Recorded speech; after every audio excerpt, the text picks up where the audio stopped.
In this particular lecture, which is entitled as Dams Development and Resistance, we are going to contextualize this specific to northeastern region and based on case studies, particularly in the state of Manipur, which I have personally conducted with a few years back. So, in the light of this, we are going to look at how development has been perceived, and at the same time what are the kind of popular resistance which has been witnessed across particularly the indigenous communities who have been pretty much closely engaged, as we had discussed in the last lecture, on how mining has actually affected the indigenous peoples. So, in line with that, we are going to situate and try to locate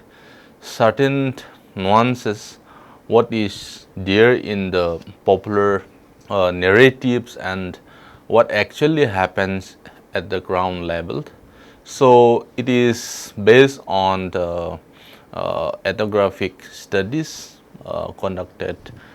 in different parts of the state of Manipur.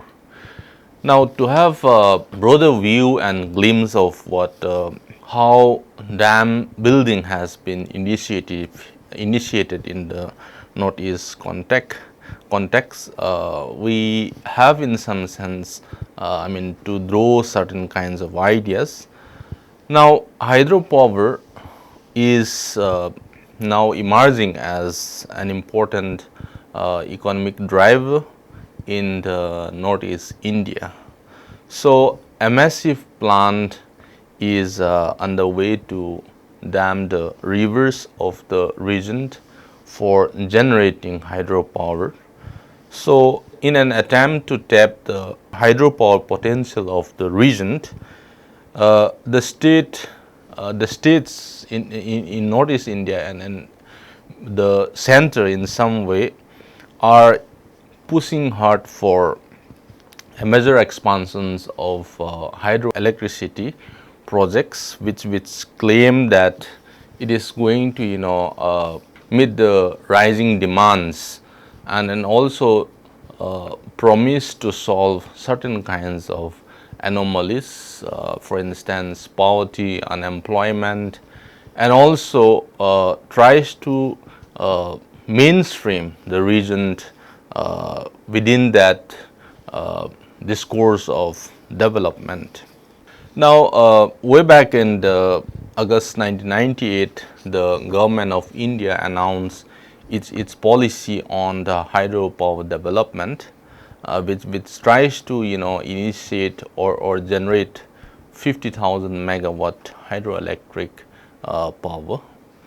And as we all know, the Brahmaputra river and the Barak is of course the lifeline and one of two of the major rivers which is located in the region. And as I said, within that notion of popular narratives, hydropower projects are being projected as an answer or a solution to the energy crisis, which is often being met, and especially to uplift the underdevelopment problems of the region.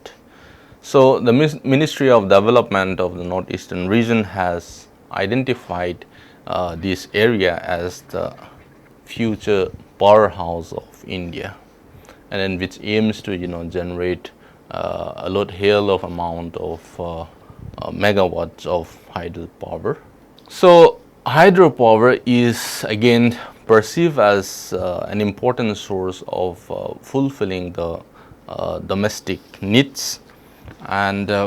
also in terms of generating the much needed revenue,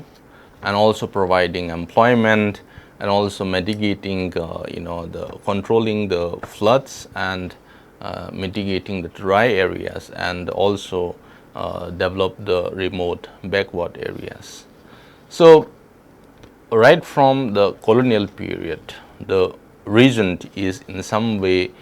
seen to be a frontier, or also, perceived even in the post-colonial period, it is being seen to be, a backward region,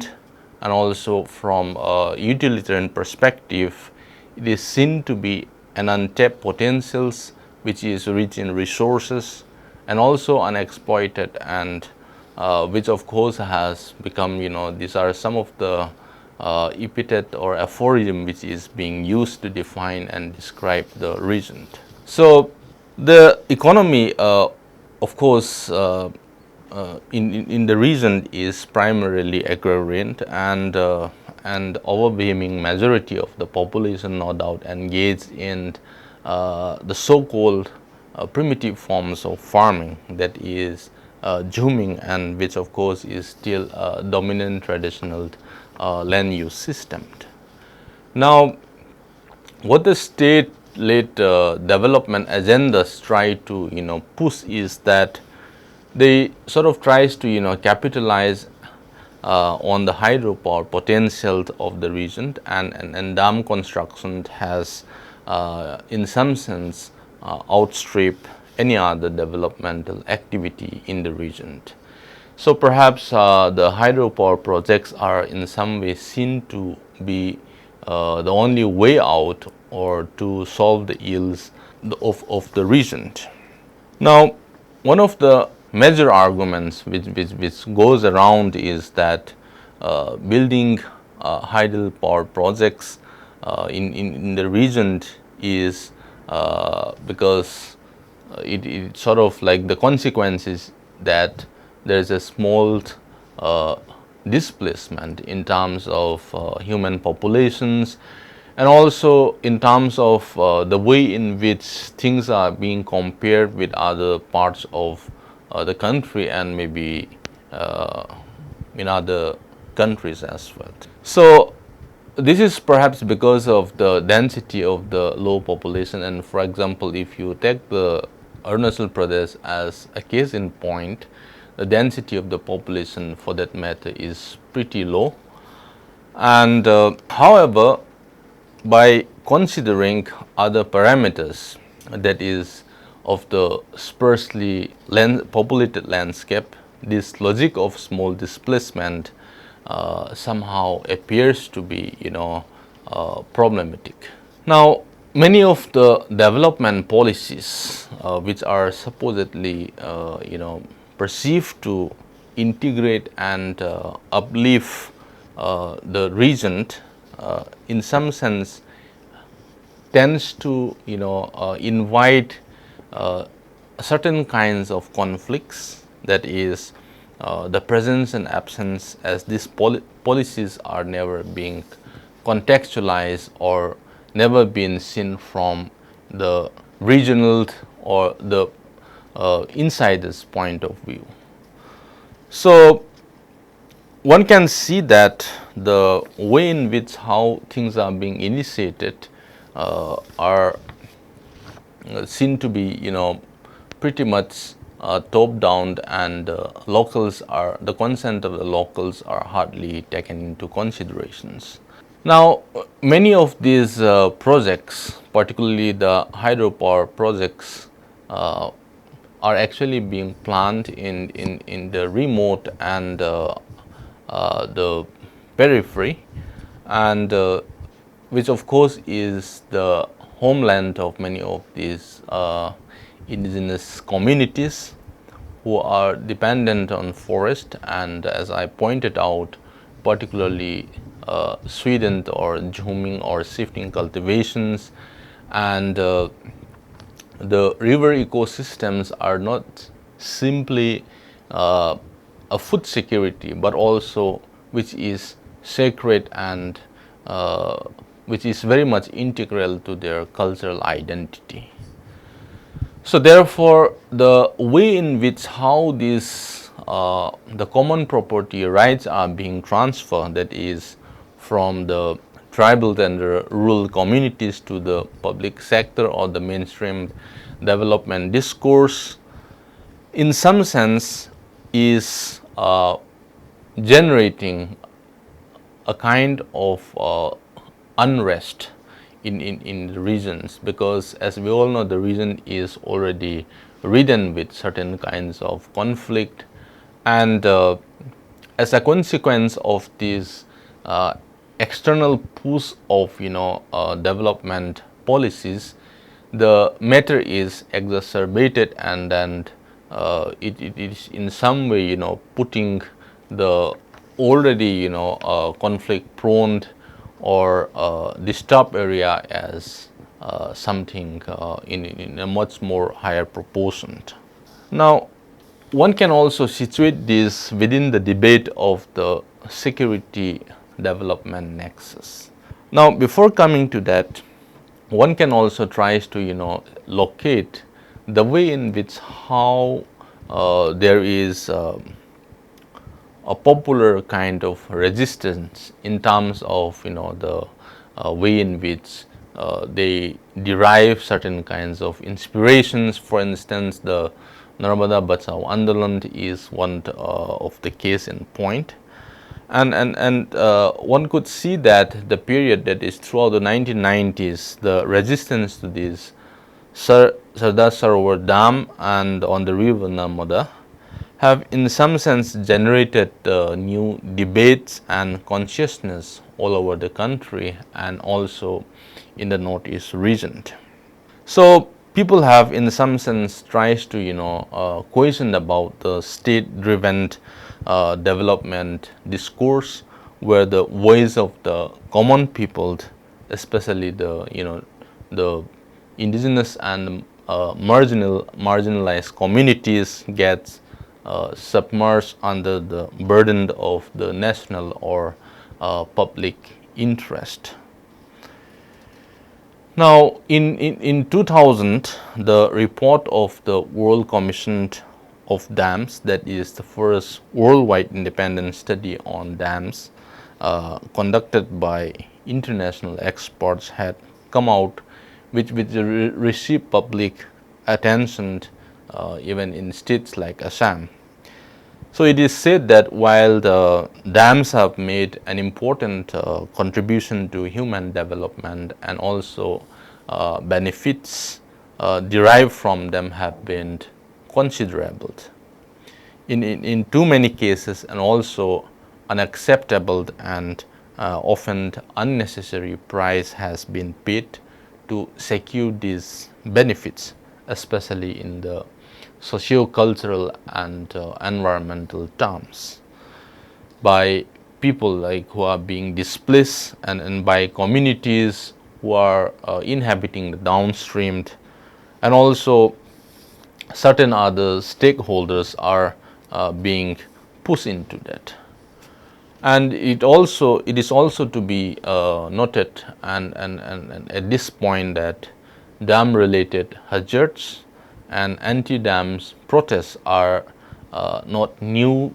to the people in the region. For instance, the construction of the Kaptai Dam in the Chittagong Hill tracts of Bangladesh in the 1960s submerged the traditional homelands of communities like the Hajong and the Chakma communities, who have today been lingering and then displaced and dispossessed, at the same time have become evictees and refugees who are being scattered in different states in India and then certain other places. So as a consequence of which there have been like thousands of them have migrated, and also in the cases of the Gomti Dam in Tripura, that is way back in the 1970s, also led to the submergence of a large tract of tribal land. And also the Loktak Hydel project, which is commissioned in the 1980s, have also seriously impacted the wetland ecology of the Loktak Lake in the state of Manipur. One can also talk about like the Lower Subansuri project and the Tista Hydel project in Sikkim.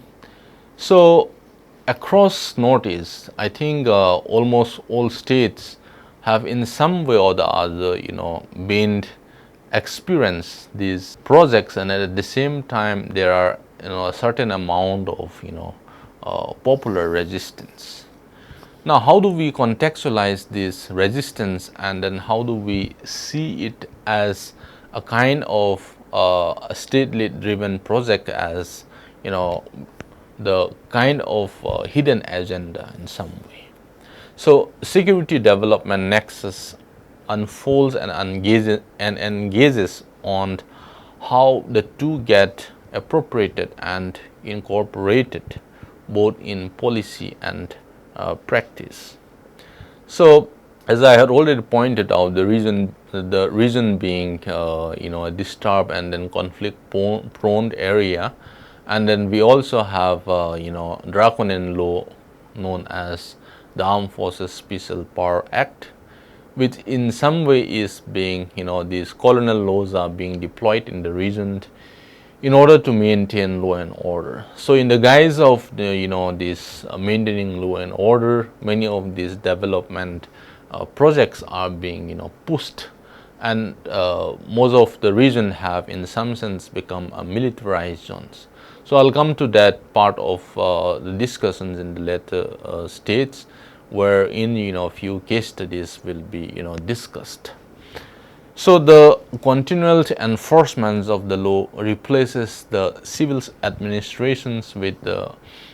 so-called military administrations, and henceforth the region has remained as a state of exception within the Indian nation states, as extra constitutional and emergency laws are again in place specifically in the region. So Barua also in some way noted that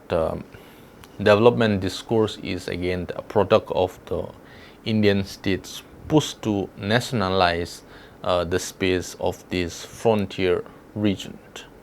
So the constructions of the region as an insecure region is constitutive of the process by which development is made a security issue. Now, before we go on to discussing about the way in which how the case studies are being conducted, further we can also see that in order to accelerate the process of generating power for future development of the region, many of the northeastern states have started rampantly signing an establishment of memorandum of agreements and understandings, and then the central government has continued to fund and give environment clearances to these projects, and these projects no doubt are going to severely transform the landscape, riverscape, demography and biodiversity of this area. So as I had already pointed out, this region has been chosen as the hub for the mega developmental projects, particularly the large hydropower projects for the export of power and the overall development of this area. But ironically, this development has arrived as a homogenizing entity of the capitalist machine, with complete disregard for the people, ethnicity, culture, history and geography of this region. As I pointed out that many of the states have actually experienced and then have in some sense deployed different kinds of methods in terms of resisting and try to fight back what they feel as something which is perceived as developmental aggressions of the state, so and so forth. Now, coming to a case study of Tipaimukh Dam, which was conceived way back in the colonial period, and then of course it has started being initiated again in the 1990s. So one of the main idea that is the agenda behind building hydropower project in the river Barak was a flood control measure, and at the same time to generate the hydroelectric power. So one could actually see that the state, in some sense, in consultation with the central government, and then more importantly the NIPCO, which was the main company which was trying to engage in building this project. So the Central Water Commission, at the request of the government of Assam, had submitted a detailed project proposal, that is to construct the Tipaimukh Dam after a long gap in 1984. So this project was envisioned, and also in order to, as I pointed out, for a flood control, at the same time to generate. So it's more or less a multi-purpose project.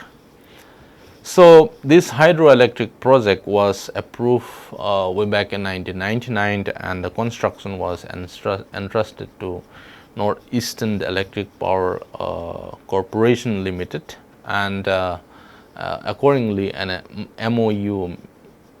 Memorandum of Understanding, was signed by the government of Manipur with NIPCO on the 11 January 2003 to generate power from the Tipaimukh Dam. So this particular river, that is which of course has originated from the northernmost side of the state, have actually passes, and then as the river flow, in some sense it is not simply perceived as, because Manipur again is a multi-ethnic state. So the river therefore is not merely a socio-political lifeline,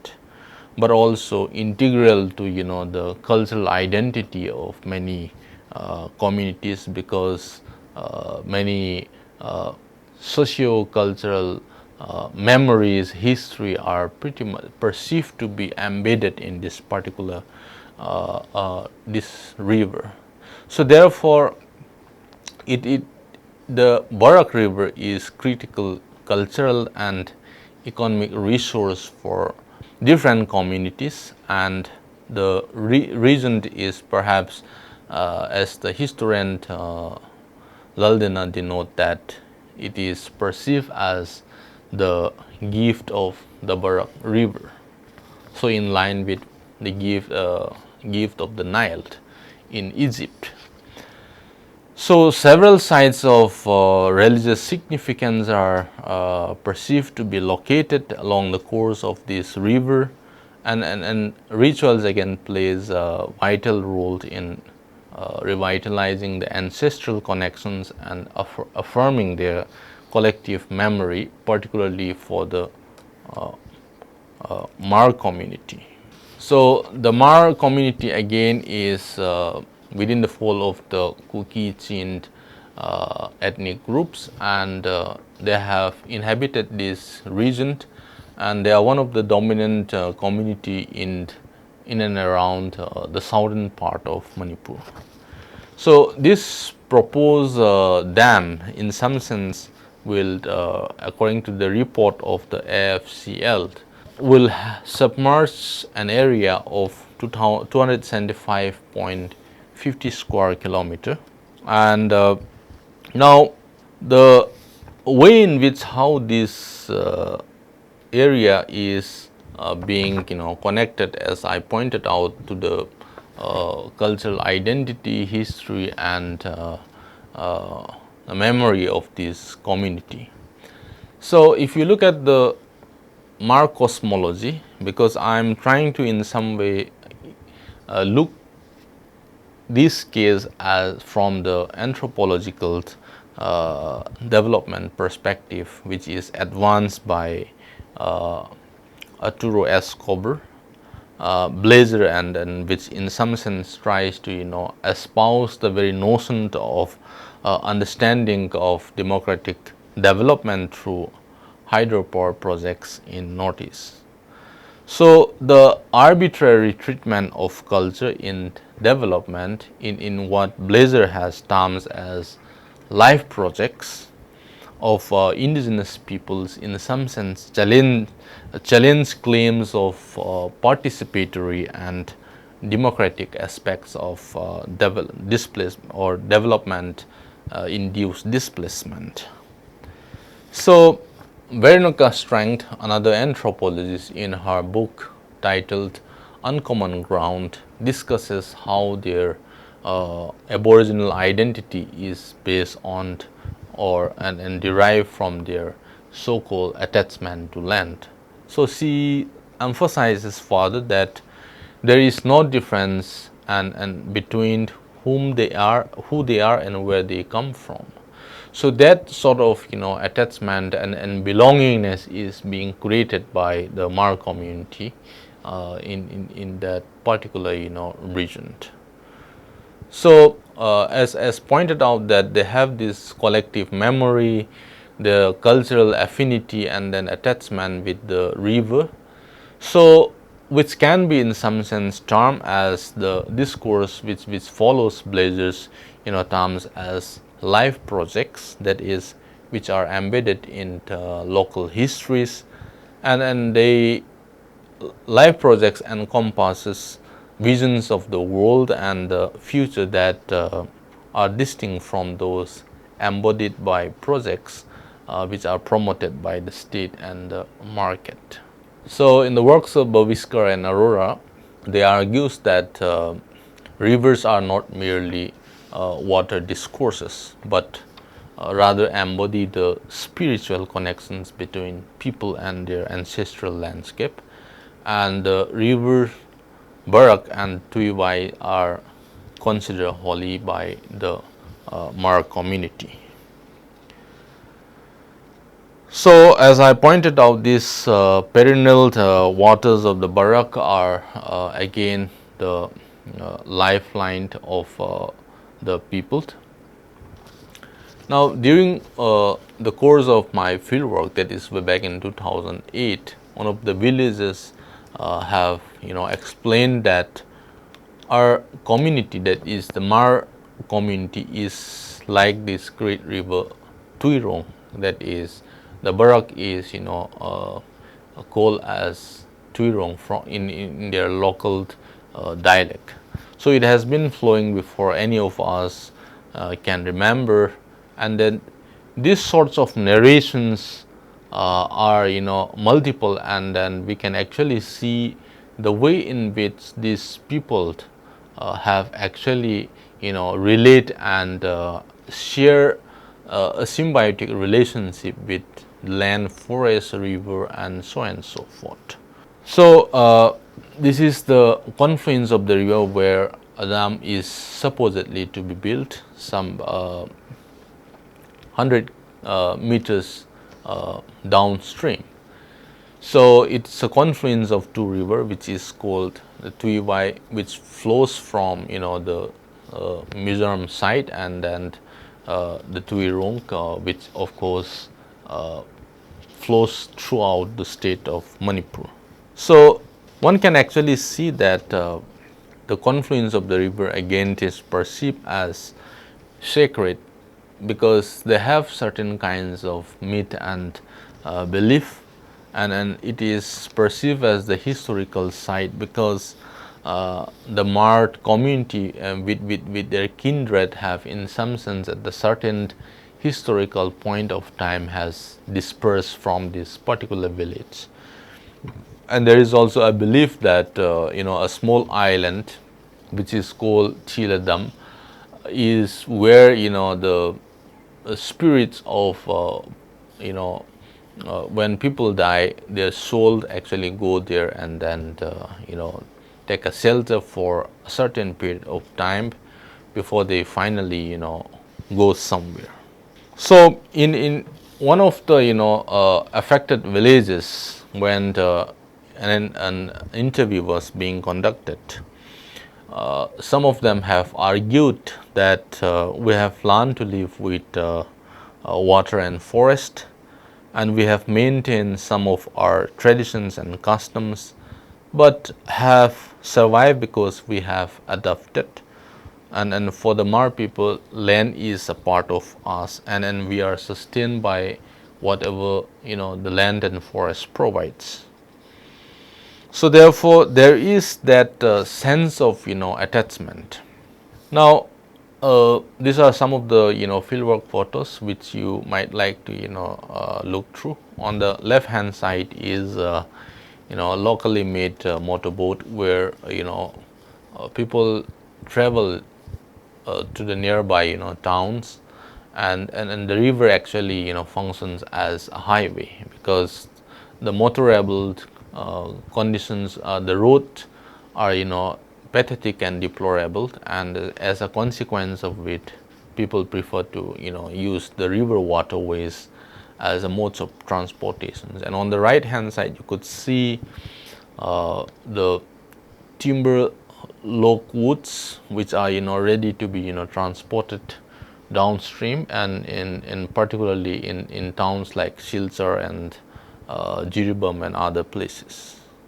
So I'm not going to explain further this, because I have already partly touched on this, why the confluence of the river, that is Ronglawai, is so sacred to the Mar community. Now let's come to some of the organizations and why there is an objection. So some of those organizations, mainly the Action Against Tipaimukh project, is an umbrella group of about 25 organizations in Manipur, and some of the organizations that has been actively vocal against Tipaimukh Dam since in its inceptions are the Committee Against Tipaimukh Dam, Center for Organizations, Research and Education, CORE, and Citizens Concerns for Dams and Development, and the Mar Students Associations, and the Sinlung Indigenous Development, People's Human Rights Organizations, CIFRO. So the project is also opposed by other communities other than Mar, that is the Jalangrong communities, and so on and so forth. So the activists more or less oftentimes tends to file certain kinds of objections, and also organize massive release in Manipur and also in Delhi. So they have sort of tries to looked into the way in which things are being unfolded. So some of the reasons why the locals objected and voiced against the dam is that the location is perceived as geologically unstable, and the EIA, the Environmental Impact Assessment report, acknowledges that the proposed dam site is located in Zone 5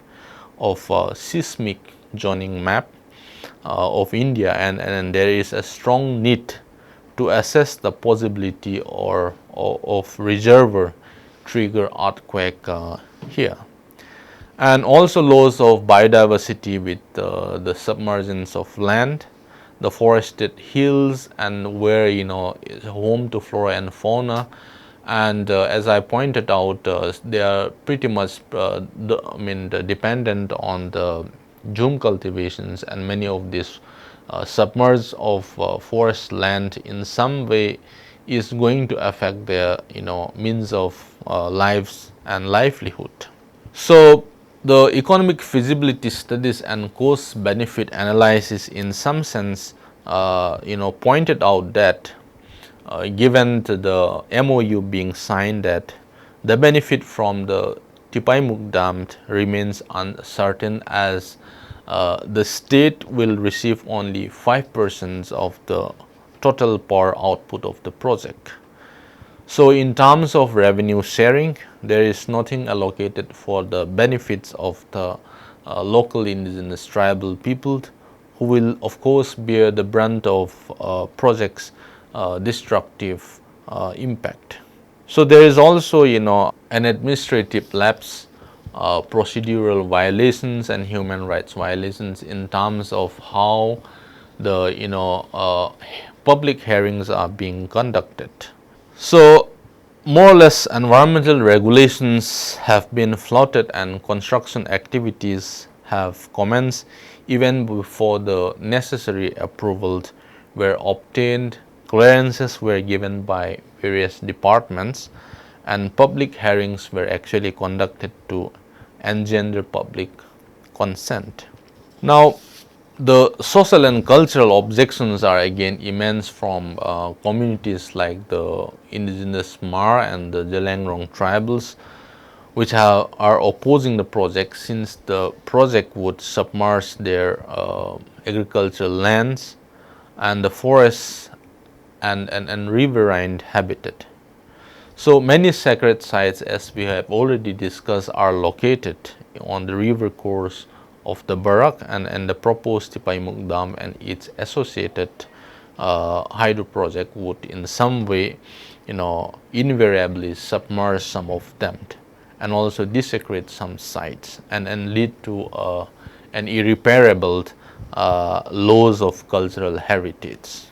Now, if we are to further look at the way in which how one of the most necessary, that is prior and informed consent before any development projects are to be initiated. The locals in some sense argue that the state government is illegally pursuing this massive project on their land, and this will destroy the means of lives and livelihoods. So debating the notions of this development, there is no doubt that dams play a very important role in advancing local and national economies, and then they have in many instances provided new livelihood opportunities, improved access to water and electricity, enhanced crop productions through irrigations systems, and also contribute to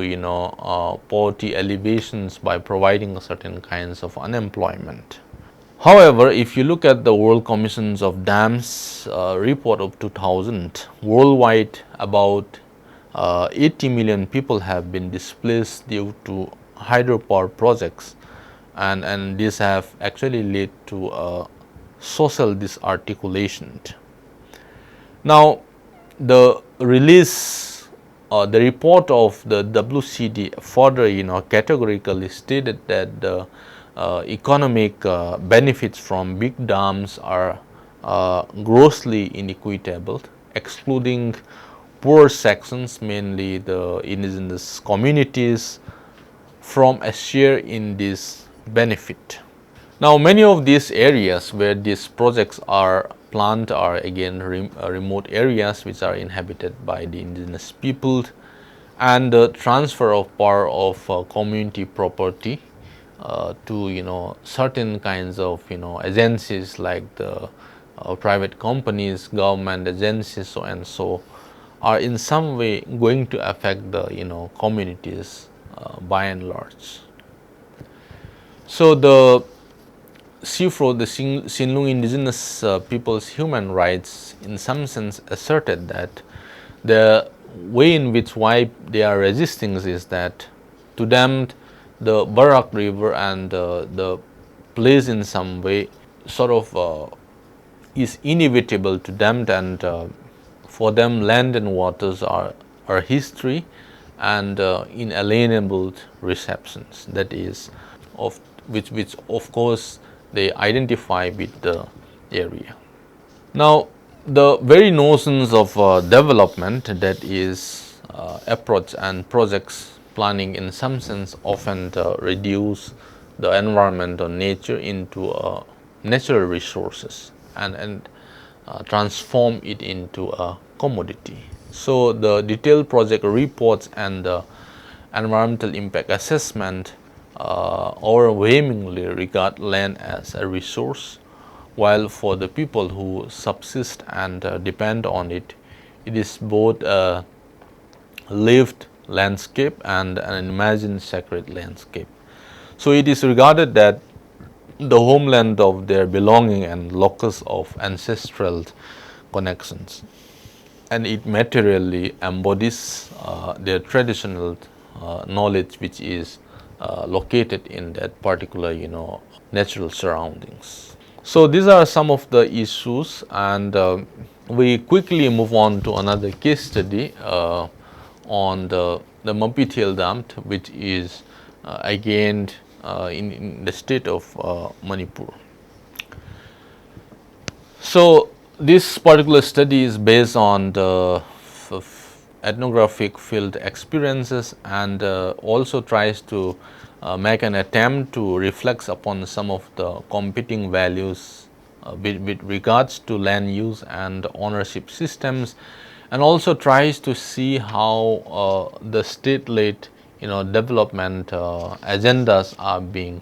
pushed. The first and foremost is also to look into the questions as to whether in the name of development is the government actually eroding the indigenous people's rights over land and resources, and some of the key aspects of the very political closer approach which emphasizes on the state's hegemony through a forceful intrusion into the livelihood and life world of Lebanon's wealth, that is life world of the tribal peoples, and infringement to their traditional rights. And also it tries to analyzes the debate surrounding the dispossessions and forceful acquisition of land. So by now we are familiar with the certain Land Acquisition Act, which is used as in terms of trying to tax the public resources or property for the national interest or the good of the public. So the Mapithel Dam, which is situated in the the state of Manipur, not only invites serious deliberations beyond dam constructions and its social ecological ramifications, but also contemplates on various dynamics in and through cultural identity, politics, and natural resources. So the tribal populations, mainly the Kuki and the Naga community, who are residing in the hill areas, and many of you are unfamiliar with the region.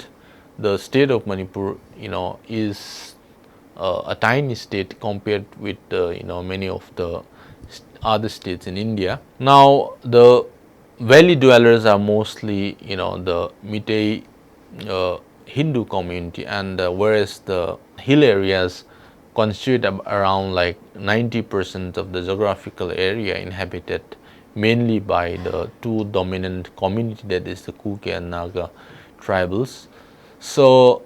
10% of the valley, of course, again constitute the dominant, and the populations, the demography again is about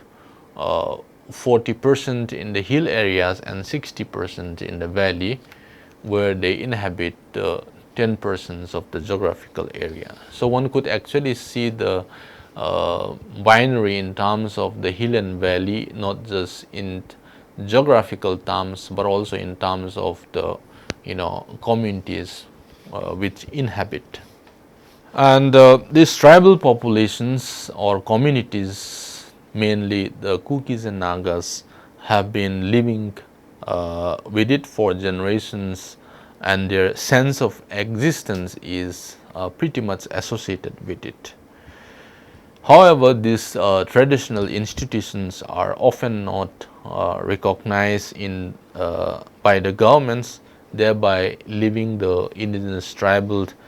people without formal rights to such land and resources, because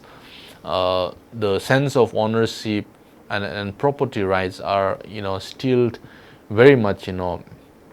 decided by the customary rights. So if you look at the history of this particular dam, the Irrigations and Flood Control Department, that is IFCD, undertook the project with the approval of the planning commissions way back in 1980, and they have envisioned to generate electricity that is 7.5 megawatt and provide irrigations facility and flood control, and also supply of drinking water to the valley districts.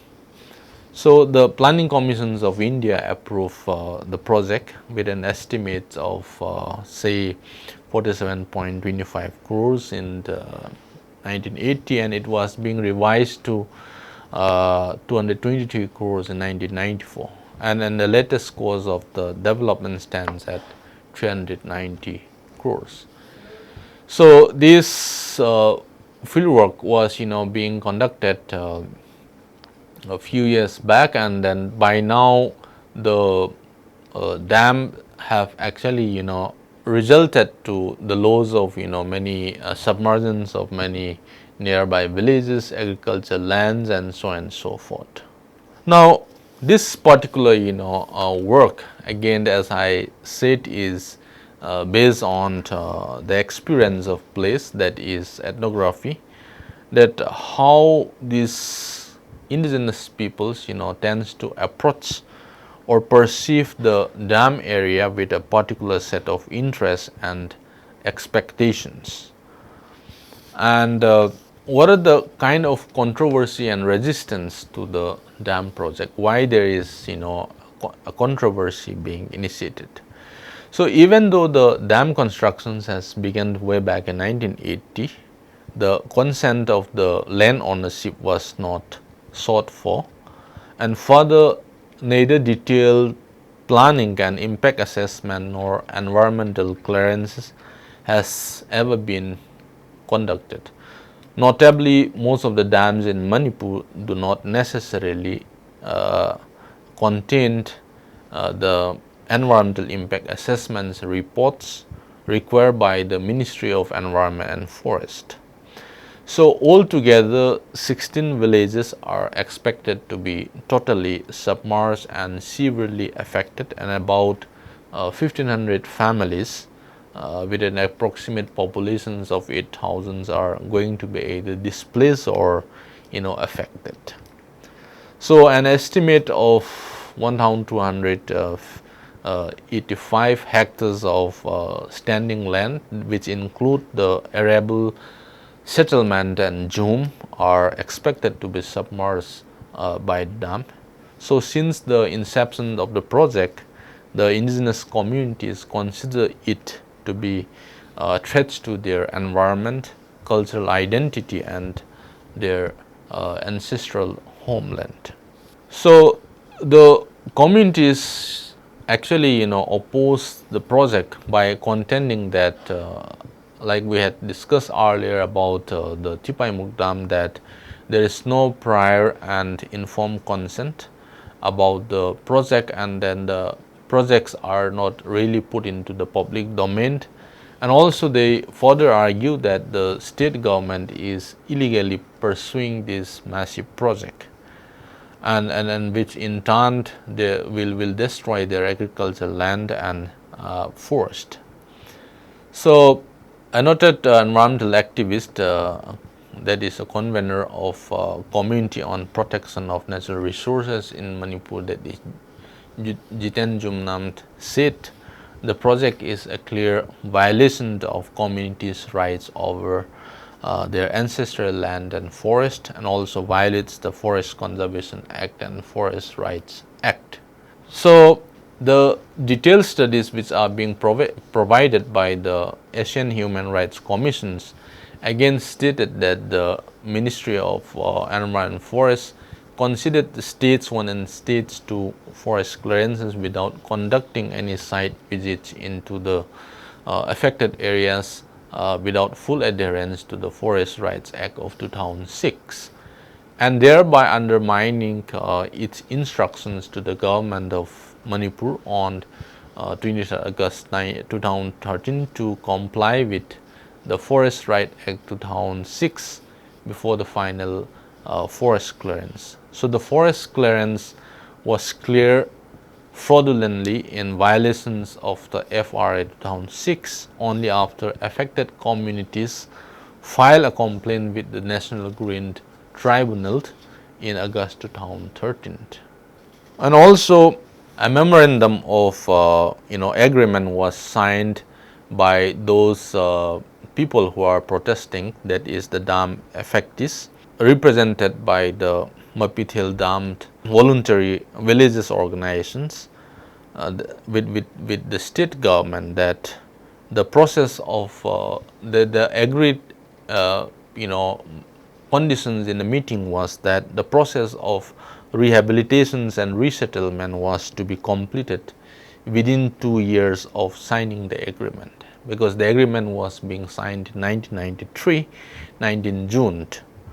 However, after a lapse of even 3 years, no compensations were given, violating the terms and conditions of the agreement signed on 23 June 1993.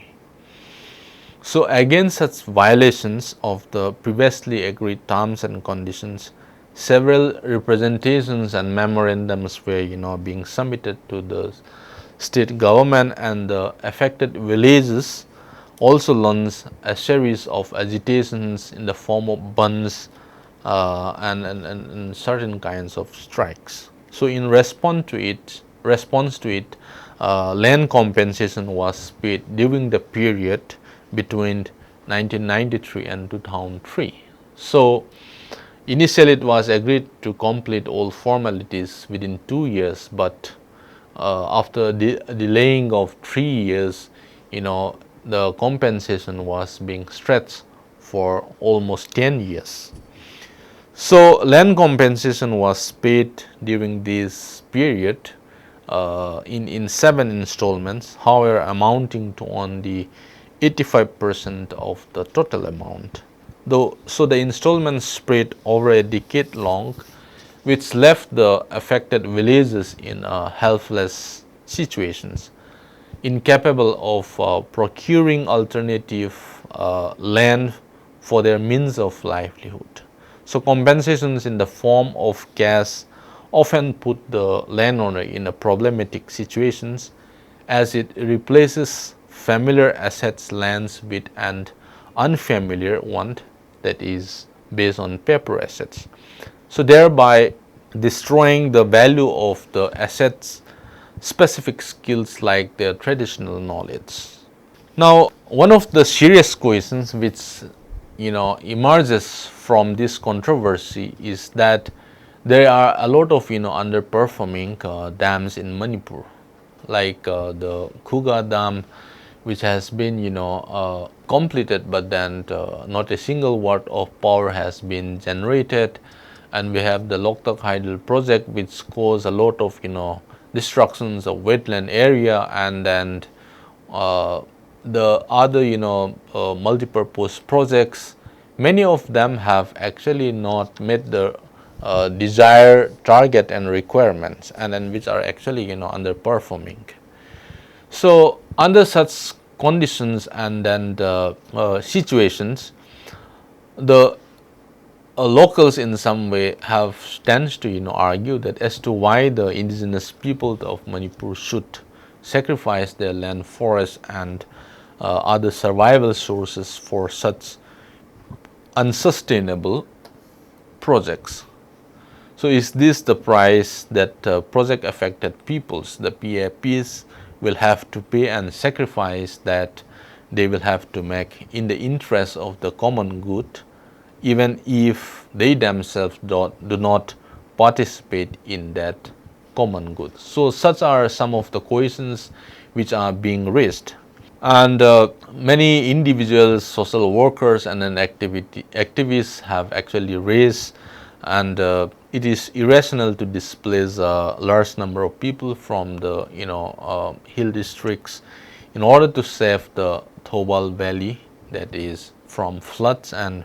provides irrigations and water supply to Imphal city. So on the one hand, there is suppressions and exploitations, and on the one hand, there is satisfactions of those already pampered citizens. Now coming to the politics of land acquisition. Now the Land Acquisition Act again is different from the other parts of the country, wherein the Manipur has Manipur Land Revenue and Land Reformed Act of 1960, and so far this particular act has Land Revenue Act has not been implemented in the hill areas, but exceptionally in the foothills of few hill districts. Now in many of where these projects are being carried out and initiated, some of the areas are already being declared as the revenue, within the purview of this revenue. And many of the policy makers and planners are of the opinion that the extensions of this act in the hill areas will actually tries to develop many of these backward hill areas. And then in one of the recent act, which was the new land use policy 2014, was being pushed to be implemented, but there was a hue and cry for many quarters and then civil society organizations. So the content of this land use policy is that shifting cultivations is perceived to be primitive and then unsustainable forms of cultivations. Hence an alternative forms of cash crops has to be replaced. So these are some of the land reforms and revenue act which are being pushed by the state government time and again. Now coming to the point, that is the military development nexus, that is how development agendas are being pushed within the mostly in the disturbed area. So the unfolding aggressive and militaristic development process, which are again guided by the neoliberal policies and increased effort to privatize the community resources in the name of development, has actually denied the indigenous peoples their rights to land and survival sources. So many of the indigenous peoples today, their land are being designated for a large-scale development and is not actually freed from an extensive militarization, and has actually become an enclosure of territorialized space of the state. So there is some form of internal colonizations being unfolded. So the seizure or the dispossessions of land for military camps is not something new to the region, and many of the arable lands are being occupied for setting up the military cantonment, so and so forth, and which is of course being perceived in the name of the conflict zone. So if one has to visit Mapithel Dam, it is also alarming and at the same time disturbing to see that battalions of securities are being deployed, and the constructions of the Mapithel Dam is highly military zones in that sense. So therefore the locals have that perception that Mapithel Dam has been pursued in violations of both the Indian laws and the international laws on development, and the continued militarizations of land and suppressions of voices of the locals in some way affected the indigenous communities for a claiming of a just rehabilitations and resettlement,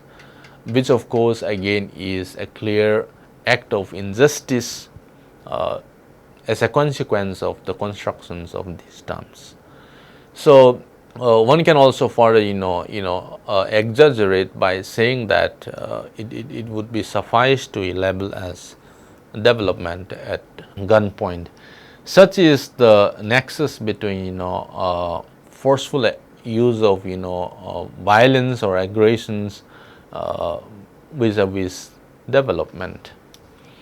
Now, some of the works which are being carried out by scholars like Lund and Peluso and then Wandergist argues that violence appears to be the conjoint of all sophisticated forms of land acquisition or land controlled. So, new mechanisms of land controlled and new actors in some sense engages with the use of subtle or violence and are still employed to acquire, secure and exclusive others from land in intense competitions over controlled. So, therefore, an extensive militarizations of indigenous peoples, land, water and forest resources is evident in the case of the Mapithel Dam, which we have discussed. Now, one can conclude from the case studies which we have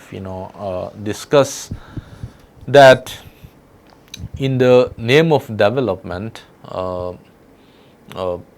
indigenous peoples who are in the receiving end are being forcibly dispossessed from land. They have live and sustain for generations, and the overall consequences or impact of developmental projects, particularly on the indigenous tribal communities, has been a result of the loss of livelihood, massive displacement and involuntary migrations. So, there most often the acquisition for development aggravates the problem of alienations and encroachment on tribal land, because since they don't have that legal rights which is being recognized by the state of their sense of ownership of those lands, forests and water sources, because these are more or less based in line with the property of commons or communal ownership, or based on the notions of their customary rights. So, therefore, development projects such as dam have only increased the miseries of the tribals and further marginalized them, rather than being developed and mainstreamed. So, the consequences or impacts is otherwise. So, the dissenting voices from the margins are voice against development that demands that one set of people make sacrifices for the nations or for the interests of the nations or good for public, for nothing in return but exploitation by the unscrupulous agents through forceful means. So, these are something which are the outcome of the case study, and then based on the reports which is witnessed from the grassroots level, and for further enhancing of or these are some of the readings which you might like to refer. So, these are the references. Thank you.